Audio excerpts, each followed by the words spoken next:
Daily. Taste the Daily. திருவண்ணாமலையில் 2668 அடி உயரத்தில் உள்ள மலை உச்சியில் ஏற்றப்பட்டது மகா தீபம்.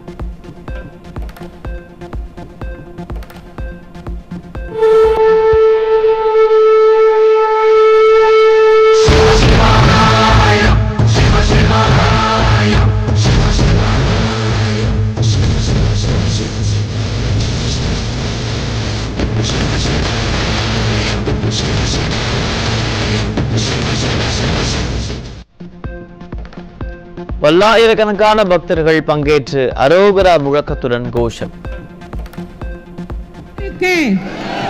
அண்ணாமலையாருக்கு, அண்ணாமலை அம்மனுக்கு, அர்த்தநாரீஸ்வரருக்கு, அருணாச்சலேஸ்வரருக்கு, அண்ணாமலையானுக்கு அரோகரா, அரோகரா, அரோகரா.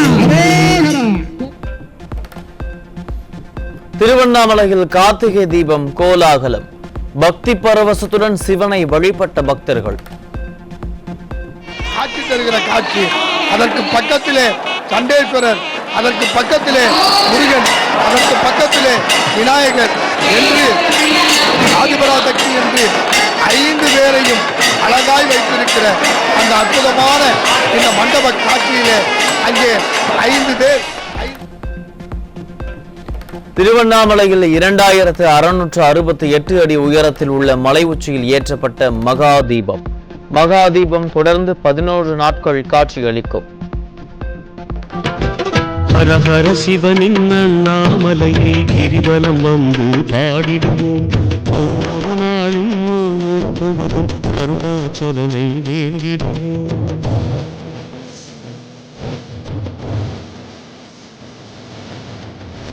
சிவனின் அண்ணாமலையை கிரிவலம் வந்து பாடிடுவோம். அருணாச்சலனை வேண்டிடுவோம். தமிழகத்தின் பல்வேறு கோயில்களில் ஏற்றப்பட்டது கார்த்திகை தீபம். பக்தர்கள் ஏராளமானோர் பங்கேற்று சுவாமி தரிசனம்.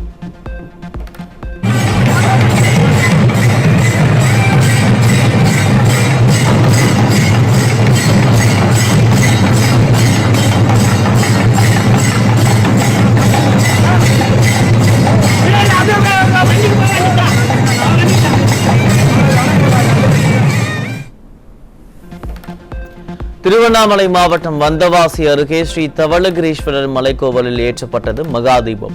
பக்தர்களுக்கு மலையேற அனுமதி மறுக்கப்பட்டதால் ஏமாற்றம் அடைந்த பக்தர்கள். மழை காரணமாக தென்காசி, நெல்லை, தூத்துக்குடி மாவட்டங்களில் பள்ளி கல்லூரிகளுக்கு இன்று விடுமுறை. தேனி, விழுப்புரம் மாவட்ட பள்ளி மற்றும் இன்று விடுமுறை என மாவட்ட நிர்வாகம் அறிவிப்பு.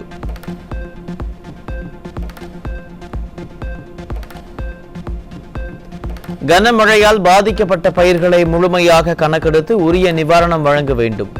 முன்னெச்சரிக்கை நடவடிக்கை மேற்கொள்ளவும் ஸ்டாலினின் விடியா திமுக அரசுக்கு அதிமுக பொதுச் செயலாளர் வலியுறுத்தல்.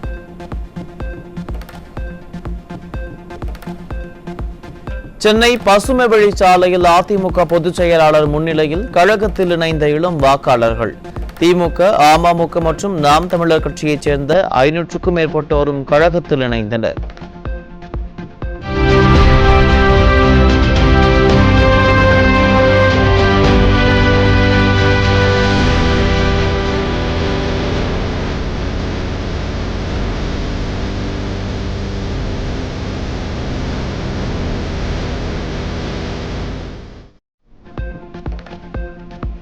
சென்னை பழைய வண்ணாரப்பேட்டையில் வாய் பேச முடியாத சிறுமிக்கு பாலியல் தொல்லை கொடுத்த இளைஞர் போக்சோவில் சிக்கினார். திமுக ஆட்சியில் சிறுமிகள் நிம்மதியாக தெருவில் விளையாடக்கூட முடியாத நிலை ஏற்பட்டுள்ளதாக மக்கள் வேதனை. மேகமூட்டம், புயல் காரணமாக சூரியன் கூட உதிக்காமல் இருக்கலாம். ஆனால் திராவிட மாடல் ஆட்சியில் பாலியல் தொல்லை மற்றும் போதைப் பொருட்கள் விற்காத நாட்களே இல்லை என மக்கள் வேதனை.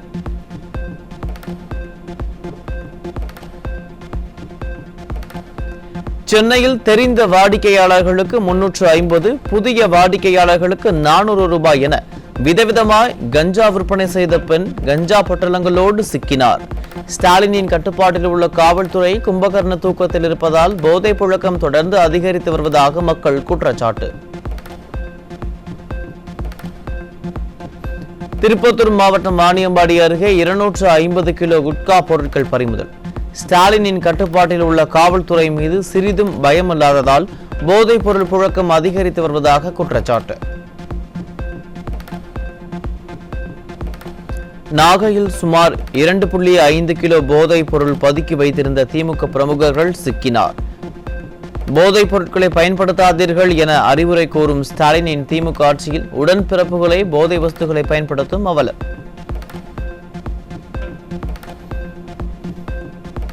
சென்னை அடுத்த பெருங்குடியில் கஞ்சா விற்பனை குறித்து காவல்துறைக்கு தகவல் கொடுத்த கல்லூரி மாணவருக்கு அரிவாள் வெட்டு. காவல்துறைக்கு தகவல் கொடுத்த நபர் குறித்த தகவல் கஞ்சா விற்பனையாளர்களுக்கு எப்படி கிடைத்தது என பொதுமக்கள் கேள்வி.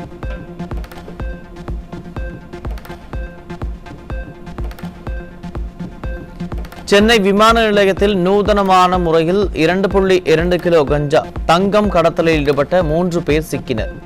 கடத்தல் கும்பலின் தலைவன் உட்பட 2 பேர் தப்பி ஓடிய நிலையில் மத்திய வருவாய் புலனாய்வு துறையினர் வலைவீச்சு.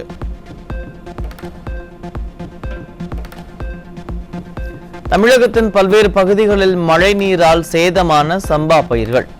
ஸ்டாலினின் திமுக அரசு முறையாக ஆய்வு செய்து உரிய நிவாரணம் வழங்க வேண்டும் என விவசாயிகள் வலியுறுத்தல்.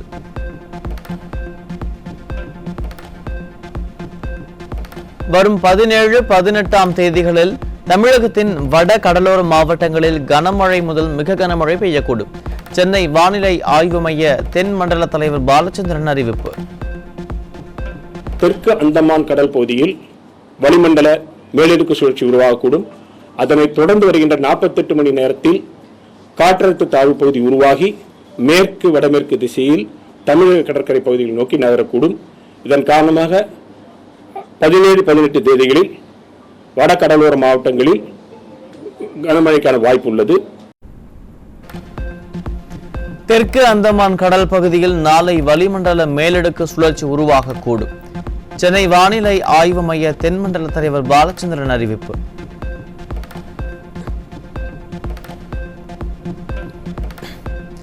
திண்டுக்கல் மாவட்டம் ஆயக்குடியில் சுமார் 80க்கும் மேற்பட்ட வீடுகளுக்குள் மழைநீர் புகுந்ததால் மக்கள் வேதனை. ஸ்டாலின் அரசு உடனடியாக மீட்பு மற்றும் நிவாரணப் பணிகளை மேற்கொள்ள வேண்டும் என மக்கள் கோரிக்கை.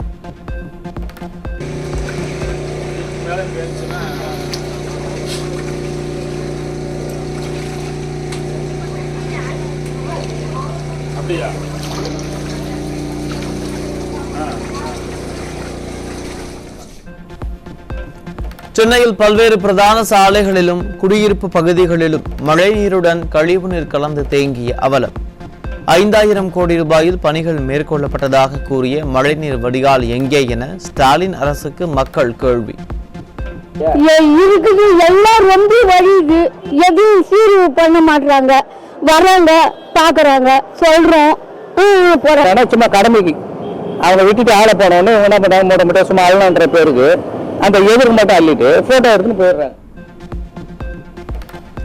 மதுரை மாநகரிலும் சாலைகளை மழைநீர் ஆக்கிரமித்துள்ளதால் வாகன ஓட்டிகள் அவதி. நிர்வாகத்திறனற்ற ஸ்டாலின் அரசு வானிலை ஆய்வு மையம் எச்சரிக்கை விடுத்து முன்னெச்சரிக்கை நடவடிக்கைகளை மேற்கொள்ளவில்லை என மக்கள் குற்றச்சாட்டு. தாம்பரம் மாநகராட்சிக்குட்பட்ட குடியிருப்பு பகுதிகளுக்குள் மழை நீருடன் கழிவு நீரும் தேங்கி இருப்பதால் பொதுமக்கள் வேதனை. பல வரிகளை வசூலிக்கும் மாநகராட்சி நிர்வாகம் தேங்கிய மழை நீரை வெளியேற்ற உரிய நடவடிக்கைகளை எடுக்கவில்லை என மக்கள் குற்றச்சாட்டு.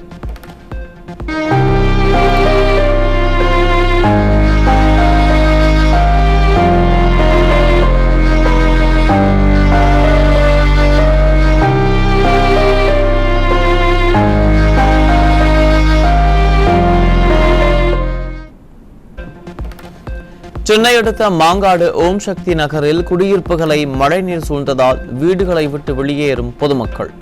நிர்வாகத்திறனற்ற ஸ்டாலின் அரசு முன்னெச்சரிக்கை நடவடிக்கை எடுக்காததால் உறவினர்களின் வீடுகளில் தஞ்சமடையும் அவலம்.